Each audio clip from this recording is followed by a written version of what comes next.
ചെമ്പനീർ പൂവിന്റെ മറ്റൊരു സ്റ്റോറിയിലേക്ക് എല്ലാവർക്കും സ്വാഗതം. സച്ചി രാവിലെ ഓട്ടം പോയിരിക്കാണ്. രേവതി അവളുടെ പൂക്കളും കൊണ്ട് സ്കൂട്ടിയിലും പോയിട്ടുണ്ട്. അങ്ങനെ എല്ലാവരും അവനവന്റെ ജോലിക്കായിട്ട് പോയിരിക്കാണ്. രേവതിക്ക് അടുത്ത പണി എന്ത് കൊടുക്കാന്നുള്ള ആലോചനയിലാണ് വീട്ടിലിരുന്നുകൊണ്ട് ചന്ദ്ര.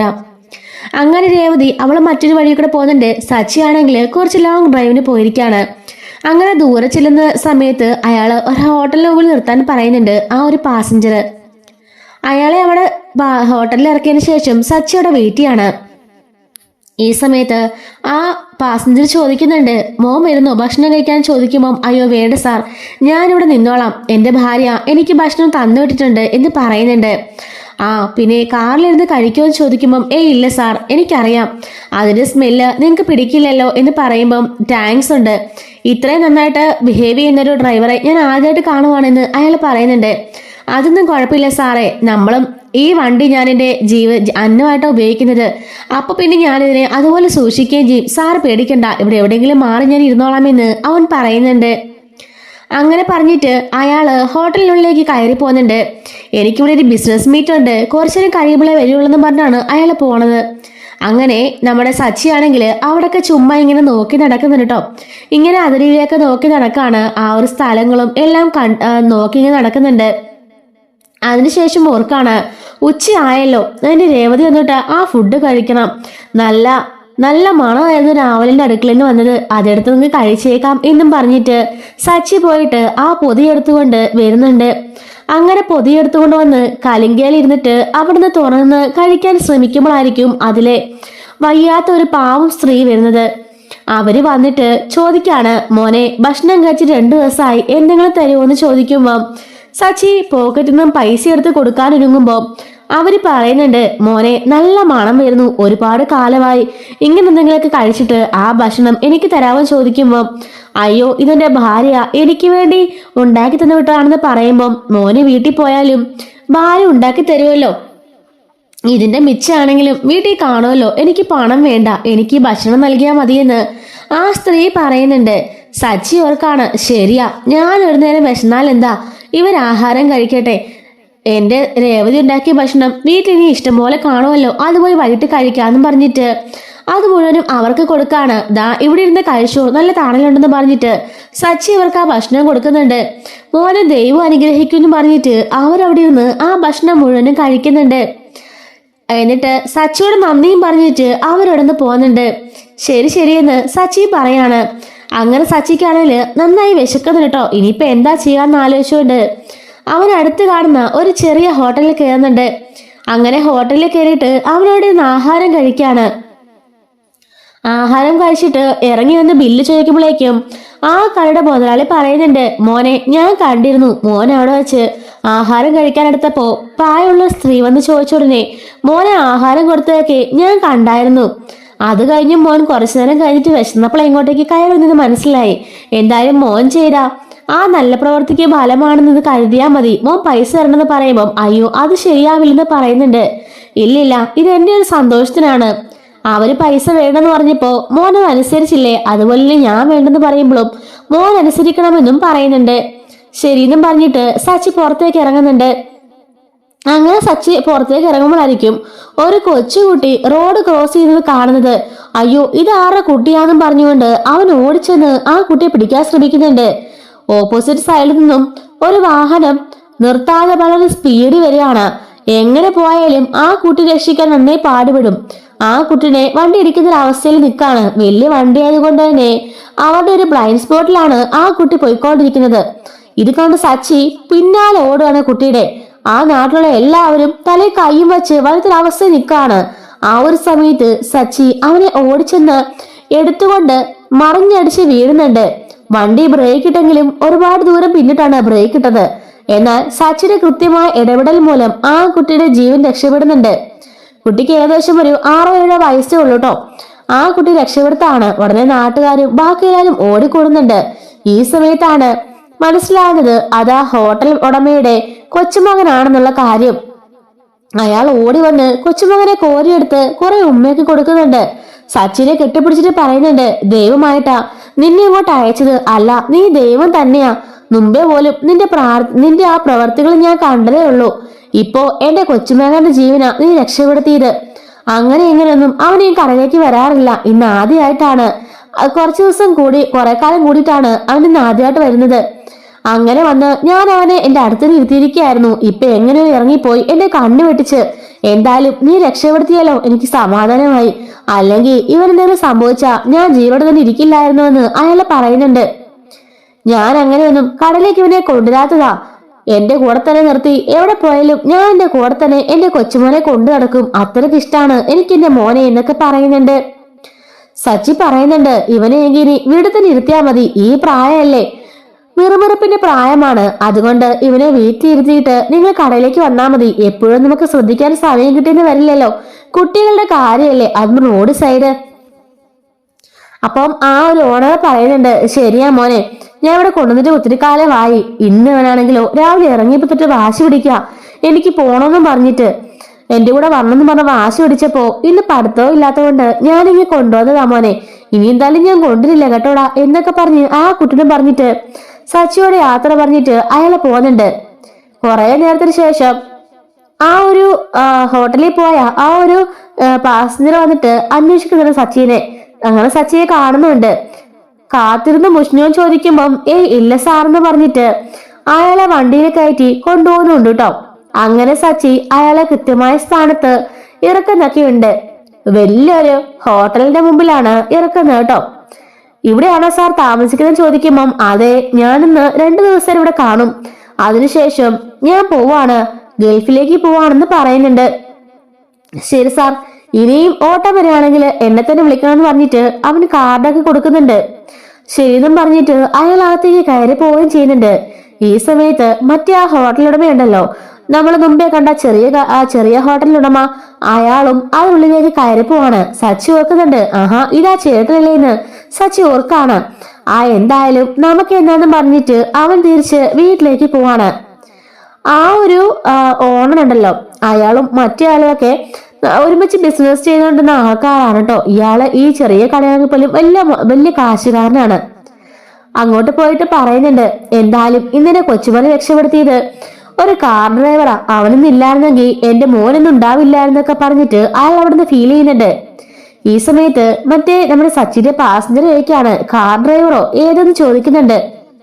ഇന്ന് എന്റെ ആ ഹോട്ടൽ ഉണ്ടല്ലോ, അതിന്റെ മുമ്പിലായിട്ട് ഓരോ കാറ് കൊണ്ട് നിർത്തിയിരുന്നു. അവനാണെങ്കിലോ അവിടെ കഴിക്കാനിരുന്നപ്പോഴാണെങ്കിൽ ഒരു സ്ത്രീ വന്ന് ആഹാരം ചോദിച്ചപ്പോ ആ ആഹാരം ആ സ്ത്രീക്കെടുത്ത് കൊടുക്കുകയും ശേഷം എന്റെ ഹോട്ടലിൽ നിന്ന് കഴിക്കുകയും ചെയ്തു. കഴിച്ചിട്ട് അവൻ ഇറങ്ങിപ്പോകുന്ന വഴിക്കാണ് എന്റെ കൊച്ചുമകൻ റോഡിലൂടെ ഓടുന്നത് കാണുന്നത്. അവനവന്റെ ജീവൻ തന്നെ പണയം വെച്ചാണ് എന്റെ മോനെ രക്ഷപ്പെടുത്തി തന്നത്. എന്തായാലും ദൈവമായിട്ടാണ് അവനെ കൊണ്ടുവന്നതെന്ന് പറയുന്നുണ്ട്. ആരാണെന്ന് ചോദിക്കുമ്പോഴേക്കും നമ്മുടെ ആ ഒരു പാസഞ്ചർ ഉണ്ടല്ലോ, അയാളുടെ ഫോണിൽ നമ്മുടെ സച്ചിൻ ഡീറ്റെയിൽസ് ഒക്കെ ഉണ്ട്. ഇയാളാണെന്ന് ചോദിക്കുന്നുണ്ട്. അതെ, ഇത് തന്നെ ആളെന്ന് പറയുന്നുണ്ട്.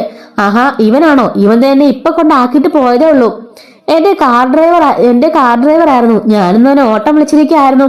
ആണോ? അവന് നമ്പർ ഉണ്ടോ എന്ന് ചോദിക്കുന്നുണ്ട്. നമ്പറൊക്കെ ഉണ്ട്, അഡ്രസ്സും ഉണ്ട് എന്ന് പറയുന്നുണ്ട്. എന്തായാലും എനിക്ക് അങ്ങോട്ട് സഹായിക്കാൻ പറ്റുന്നില്ല. ഒന്ന് ആലോചിച്ച് നോക്കിയേ, ഒരു സെക്കൻഡ് അവൻ വൈകിയിരുന്നെങ്കിൽ പിന്നെ എന്റെ മോനെ എനിക്ക് ഒരിക്കലും കാണാൻ സാധിക്കില്ലായിരുന്നു. അവനായിട്ടാണ്, ദൈവമായിട്ടാണ് അവനെ അയച്ചത്. അതുകൊണ്ട് എനിക്ക് അവൻ എന്തെങ്കിലുമൊക്കെ കൊടുക്കണമെന്നുണ്ട്. നിന്റെ അഭിപ്രായം എന്താ? അപ്പോഴേക്കും ആ ഒരു മുതലാളി പറയുന്നുണ്ട്, ആ ഒരു ബിസിനസ്മാൻ പറയുന്നുണ്ട്, എന്തായാലും അത് നല്ല കാര്യമാണ്. നിങ്ങളാണല്ലോ എന്റെ ഈ ബിസിനസ്സിലൊക്കെ എന്റെ ഗുരു. അതുകൊണ്ടായിട്ട് ഞാൻ പറയാണ്, നിങ്ങളെപ്പോലുള്ള ഒരുപാട് പേരെ സഹായിക്കുന്ന ഒരുപാട് പേരെയൊക്കെ എനിക്കറിയാം. നിങ്ങളെപ്പോലെ തന്നെ ഞാനും ഇപ്പോ പറ്റുന്നവരെയൊക്കെ ഞാൻ സഹായിക്കാറുണ്ട്. പിന്നെ ബിസിനസിന്റെ കാര്യമായതുകൊണ്ട് ഇങ്ങനെ ഓടി നടക്കാം. നിങ്ങളെ വല്ലപ്പോഴല്ലേ കാണാനെങ്കിലും പറ്റുള്ളൂ. അതുകൊണ്ടാണ് ഞാൻ ഇങ്ങോട്ടേക്ക് അത്യാവശ്യമായിട്ട് വന്നപ്പോൾ പോലും നിങ്ങളെ വിളിച്ചത്. കുറെ കാര്യങ്ങളും എനിക്ക് സംസാരിക്കാനുണ്ട്, കുറെ ബിസിനസിന്റെ കാര്യങ്ങളൊക്കെ സംസാരിക്കാനുണ്ടെന്നൊക്കെ പറയാണ്. പിന്നെ അവൻ എന്തെങ്കിലും കൊടുക്കുന്ന വേണ്ടതൊക്കെ നിങ്ങളുടെ ഇഷ്ടം, പക്ഷെ മേടിക്കുന്നതൊന്നും എനിക്ക് തോന്നുന്നില്ല എന്ന് ആ ബിസിനസ്സുകാരൻ പറയുന്നുണ്ട്. അതെന്നാ ചോദിക്കുമ്പം, അല്ല ഞാൻ ടിപ്പായിട്ട് ഒരു 500 രൂപ കൊടുത്തപ്പം അയ്യോ വേണ്ട സാറേ എന്ന് പറഞ്ഞ് മടിച്ചു നിൽക്കായിരുന്നു. ഞാൻ പിന്നെ നിർബന്ധിച്ചാ അത് കൊടുത്തത്. അങ്ങനെയുള്ളപ്പോ പിന്നെ അവന് സമ്മതിക്കാൻ തോന്നുന്നുണ്ടോ? ഹോട്ടലിലേക്ക് വാ, ഫുഡ് കഴിക്കാതെ പറഞ്ഞ് ഞാൻ വിളിച്ചത് വാ, പക്ഷെ അവൻ അതിനും കൂട്ടാക്കിയില്ല എന്ന് പറയുന്നുണ്ട്. ഇനി നിങ്ങളെ നിർബന്ധിച്ചു നോക്ക്, അവൻ എന്തെങ്കിലും മേടിച്ചാലോ? എന്റെ മോന്റെ ജീവന് പകരമായിട്ടാണെന്ന് അവൻ കരുതുവോ എന്ന് ഇയാൾ ചോദിക്കുമ്പോ അതൊന്നും സാരമില്ല, നിങ്ങളൊന്ന് കൊടുത്തു നോക്ക്, ചിലപ്പോ വാങ്ങായിരിക്കും. എന്റെ മനസ്സിന് ഒരു സമാധാനത്തിന് വേണ്ടിയാണ് ഈ ചെയ്യുന്നത്. എന്തായാലും എന്റെ മോനും അവന്റെ ഭാര്യയൊക്കെ ഇത് അറിഞ്ഞപ്പോ അവരും ആകെപ്പാടെ വല്ലാത്തൊരവസ്ഥയിലാ. എന്തെങ്കിലും സംഭവിച്ചിരുന്നെങ്കിലോ എന്നോർത്ത് എല്ലാവർക്കും പേടിയാ. നീ ഒന്ന് ആലോചിച്ച് നോക്കിയേ, എന്റെ മോൻ ഇതിന് സംഭവിച്ച പിന്നെ ഞാനിന്ന് ഈ ലോകത്തന്നെ കാണില്ലായിരുന്നു, അവന്റെ കൂടെ തന്നെ ഞാനും പോയേനെ എന്നൊക്കെ ഇയാള് പറയുന്നുണ്ട്.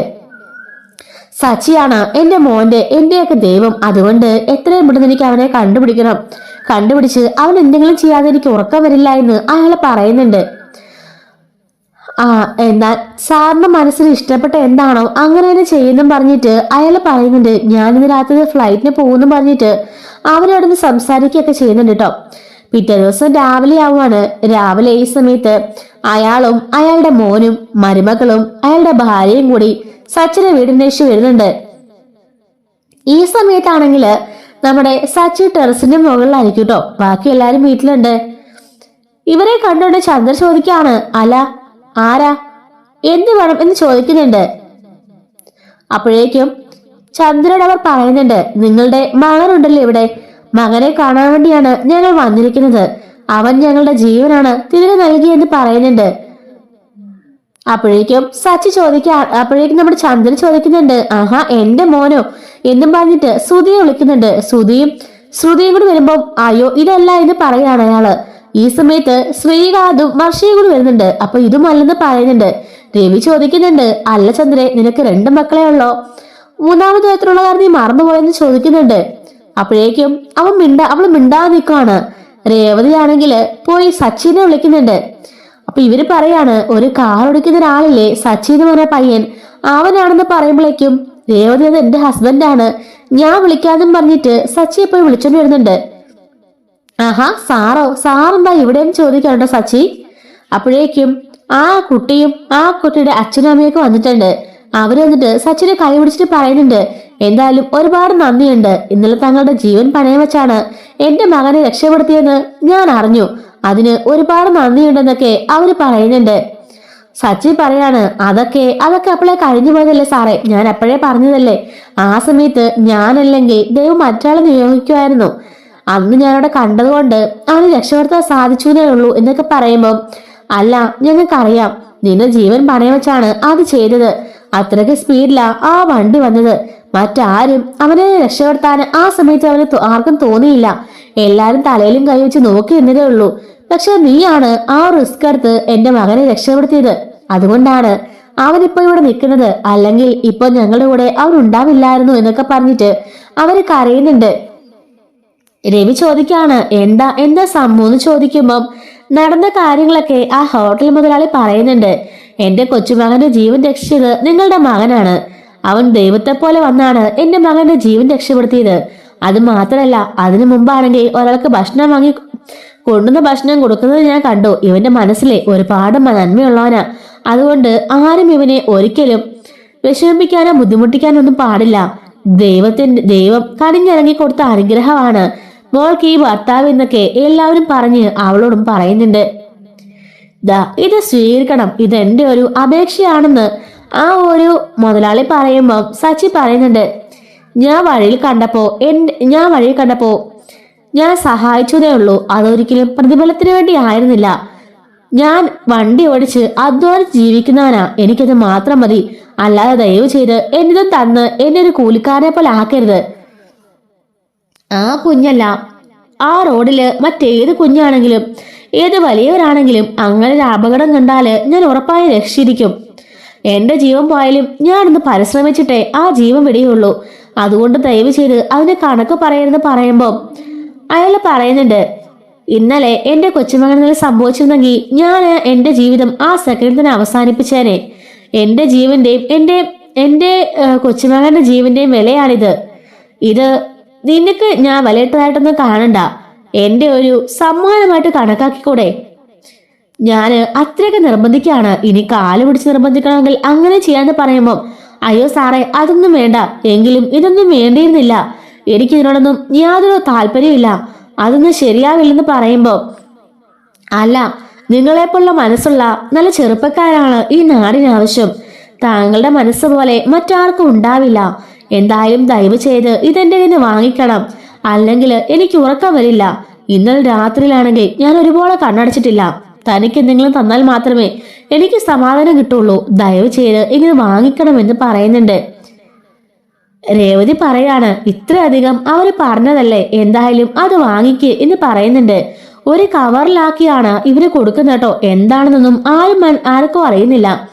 ഇവരാണെങ്കിലോ കുറെ പലഹാരങ്ങളും പഴങ്ങളും കൊണ്ടുവന്ന് വെക്കുന്നുണ്ട്. അതൊക്കെ വെച്ചിട്ട് സച്ചിനെ കെട്ടിപ്പിടിച്ച് അയാൾ നന്ദിയും പറഞ്ഞിട്ട് ആ മോനാണെങ്കിലോ സച്ചിക്കൊരു ഉമ്മയൊക്കെ കൊടുത്തിട്ട് അവിടുന്ന് പോകുന്നുണ്ട്. രവി പറയാണ്, കണ്ടില്ല ചന്ദ്രേ നമ്മുടെ മകനെ കുറിച്ച് പറയുന്നത്. സ്വന്തം അമ്മയായി നിനക്ക് അവരോട് യാതൊരു താല്പര്യമില്ല.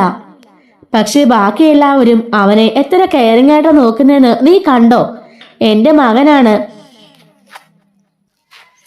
രേവതി ചോദിക്കാണ്, എന്തായിരിക്കും സമ്മാനം? സച്ചി പറയുന്നുണ്ട്, എന്തായാലും ഇതെനിക്ക് വല്ലാത്തൊരു നാണക്കേട് പോലെ തോന്നുന്നു രേവതി. ഞാനാണെങ്കിലോ ഒരു പ്രതിഫലം ആഗ്രഹിക്കാതല്ലേ ആ കുട്ടി രക്ഷപ്പെടുത്തിയത്. അപ്പോഴേക്ക് രവി പറയാണ്, നിന്റെ മനസ്സിൽ അങ്ങനെ ഒരു ചിന്തയൊന്നും വേണ്ട സച്ചി. അവര് പറഞ്ഞത് കേട്ടില്ലേ, ഇന്നലെ രാത്രിയൊന്നും അയാൾ ഉറങ്ങിയിട്ടില്ലെന്ന്. അത്രയ്ക്കും അയാൾക്ക് ആ കൊച്ചുങ്ങളോട് ഇഷ്ടമുണ്ട്. അതിന്റെ ഒരു പ്രതിഫലമായ സമ്മാനമായിട്ട് നീ അതിനെ കണക്കാക്കിയാൽ മതി. ഒരിക്കലും നീ അതിനെ മോശമായ രീതിയിൽ കാണണ്ട. നിന്റെ മനസ്സിനെ വിഷമിപ്പിക്കുകയും വേണ്ട എന്നും പറഞ്ഞുകൊണ്ട് രവി പറഞ്ഞ് മനസ്സിലാക്കാണ്. സച്ചിക്ക് എന്തായാലും ഒരു ഗിൽറ്റി ഫീലിംഗ് ഉണ്ട്. സുധി പറയാണ്, തുറക്ക് രേവതി, പെട്ടെന്ന് തുറക്ക്, വല്ല സ്വർണോ പണമൊക്കെ ആയിരിക്കും. സച്ചി പറയാണ്, അടങ്ങടാ, അല്ലെങ്കിൽ വെറുതെ കിട്ടുന്നോണ്ട് എന്തൊരു ആക്രാന്തമാണെന്ന് കണ്ടില്ലേ എന്നൊക്കെ പറയുമ്പം ശ്രുതി പറയണ, നിങ്ങളൊന്ന് മിണ്ടാതിരിക്കുക എന്നും പറഞ്ഞിട്ട് വഴക്ക് പറയുന്നുണ്ട്. അങ്ങനെ അവിടെ വെച്ച് രേവതി ആ പാക്കറ്റ് പിടിച്ച് തുറന്നു നോക്കുമ്പോണ്ടല്ലോ അതിനകത്ത് നിറയെ പണമായിരിക്കും. ശ്രുതിയുടെയും ചന്ദ്രയുടെ കണ്ണു തള്ളി പോകുന്നുണ്ട്. എന്റെ ഈശ്വര, ഞാൻ എന്തായി കാണുന്നതെന്ന് ചോദിക്കാണ് നമ്മുടെ ശ്രുതിയാണെങ്കിൽ കേട്ടോ.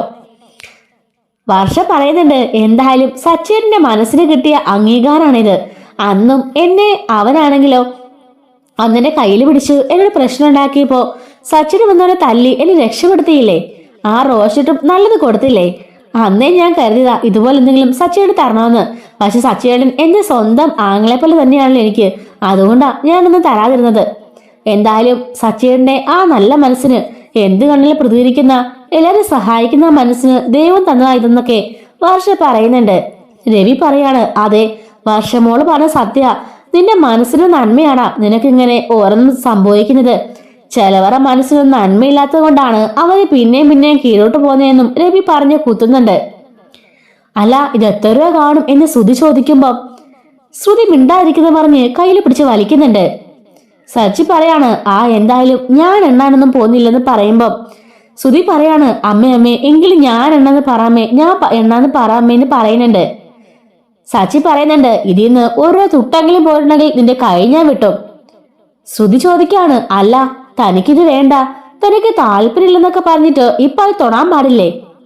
സച്ചി പറയാണ്, താല്പര്യമില്ലെങ്കിലും അവർ എനിക്ക് സമ്മാനമായിട്ട് നൽകിയതാണ്. അപ്പ ഇത് എന്റെ തന്നെയാണല്ലോ, അതിന് കൂടുതൽ അവകാശം എന്ന് പറഞ്ഞുകൊണ്ടേ ഇങ്ങോട്ട് പാർലട്ടെത്തി. നിങ്ങളുടെ കെട്ടിയവന് വരണ്ട. പിന്നെ എന്റെ അമ്മയും ഇത് രേവതിക്ക് മാത്രം അവകാശപ്പെട്ടതാ. കാരണം രേവതി ഉണ്ടാക്കി തന്ന ഫുഡിന്റെ മണം പിടിച്ച ഒരു വല്യമ്മ അങ്ങോട്ടേക്ക് വന്ന് അത് തരാവോന്ന് ചോദിച്ചത്. അങ്ങനെ അവർക്ക് കൊടുത്ത സമയത്താണ് എനിക്ക് വിശപ്പുണ്ടായതും ഹോട്ടലിലേക്ക് പോയതും. അതുകൊണ്ടാണ് ആ കുഞ്ഞിനെ ഞാൻ രക്ഷപ്പെടുത്താൻ ഇടയായത്. അങ്ങനെ ഇതിനെല്ലാം കാരണക്കാരി എന്റെ രേവതിയാ. അതുകൊണ്ട് ഇത് മുഴുവനും എന്റെ രേവതിക്കുള്ളതെന്ന് പറയുന്നുണ്ട് കേട്ടോ. അങ്ങനെ ആ പണം തന്നെ ഒരുപാടുണ്ടായിരുന്നു കേട്ടോ. ഏകദേശം 1 കോടി രൂപ അടുത്തുണ്ടായിരുന്നു. അപ്പോഴേക്കും അവൾ ചോദിക്കുകയാണ്, ഇത്രയും കാശൊക്കെ ഇങ്ങനെ ആരിൽ വെറുതെ തരുമോ സച്ചിയേട്ടൻ ചോദിക്കുമ്പം സച്ചി പറയുന്നുണ്ട്, അവരൊക്കെ വലിയ കാശുകാരാ. വൈകുന്നേരം വലിയൊരു ഹോട്ടലിലേക്ക് അവർ പോണത് കണ്ടത്. ഭയങ്കര അദ്ദേഹം പറഞ്ഞത് കേട്ടില്ലേ, അദ്ദേഹത്തിന്റെ കൊച്ചുമോനാണ് അദ്ദേഹത്തിന്റെ എല്ലാം. അദ്ദേഹത്തിന്റെ ജീവൻ പോലും ഇന്നലെ കളഞ്ഞേനാ അദ്ദേഹം പറഞ്ഞത്. അപ്പൊ അത്രത്തോളം വിലയുണ്ടാവും അവർക്കും. ഇതവർക്കൊക്കെ നിസ്സാര തുകയാണെന്ന് പറയുന്നുണ്ട്. ഈ 1 കോടി രൂപ സച്ചിക്കും രേവതിക്കും കിട്ടുന്നത് കണ്ട് ചന്ദ്രമതിക്കാണെങ്കിലോ ആകെപ്പാടെ ജലസിയും എല്ലാം മാറ്റി നിൽക്കുന്നുണ്ട് കേട്ടോ. അപ്പൊ ഒന്നുമില്ലാതെ നിൽക്കുകയാണല്ലോ നമ്മുടെ ശ്രുതിക്കാണെങ്കിലോ വല്ലാത്തൊരു ഇറിറ്റേഷനും ആവുന്നുണ്ട്. രേവതി പറയുന്നുണ്ട്, സച്ചേട്ടാ ഇതെന്തായാലും കടമെല്ലാം വീട്ടിയിട്ട് ബാങ്കിൽ കൊണ്ടിട്ടേക്കാം, അതോ നല്ലതെന്ന് പറയാണ്. അല്ല, നമുക്കൊരു ബിസിനസ് തുടങ്ങിയാലോ എന്ന് ചോദിക്കാണ് രേവതി. അതിനെക്കുറിച്ചൊക്കെ നമുക്ക് പിന്നീട് ആലോചിക്കാമെന്ന് സച്ചി പറയുന്നുണ്ട്. എന്തായാലും നിങ്ങളുടെ മനസ്സുപോലെ തന്നെ ദൈവം അനുഗ്രഹിച്ച നിങ്ങൾക്കിത് കിട്ടിയെന്ന് നമ്മുടെ രവി പറയുന്നുണ്ട്. എങ്കിലും ഇതെടുത്ത് ഉപയോഗിക്കാൻ എനിക്ക് എന്തോ പോലെ എന്ന് പറയാണ് നമ്മുടെ സച്ചി. അതിനൊന്നും ആവശ്യമില്ലടാ, നീ അധ്വാനിച്ചതാണെന്ന് കരുതിയാ മതി. നിന്റെ അധ്വാനം കൊണ്ടാണല്ലോ ഇപ്പൊ ഇത് കിട്ടിയതെന്ന് രവി പറഞ്ഞ് മനസ്സിലാക്കുന്നുണ്ട്. ശ്രുതി പറയാണ്, അല്ല നിങ്ങൾക്കത് വേണ്ടെങ്കിൽ എനിക്ക് അന്നേരെ ഞാൻ എന്റെ ബിസിനസ് ഇറക്കിയിട്ട് ലാഭം തരാം. സച്ചി പറയാണ്, എന്തായാലും ഇതുകൊണ്ട് കടലിൽ കലക്കി കളയാനേ ഞാൻ ഉദ്ദേശിക്കുന്നില്ല. ഞാൻ ചെയ്ത പ്രവൃത്തിക്ക് എനിക്ക് കിട്ടിയതല്ലേ, അതെന്തായാലും ഞാൻ ബാഗിൽ കൊണ്ടിടാൻ പോവാ. ബിസിനസ് ചെയ്യണോ കീറിക്കളയണോന്നൊക്കെ ഞാൻ തീരുമാനിച്ചോളാം, നീ അതിൽ ഇടപെടണമെന്ന് പറഞ്ഞിട്ട് സച്ചി പോകുന്നുണ്ട്.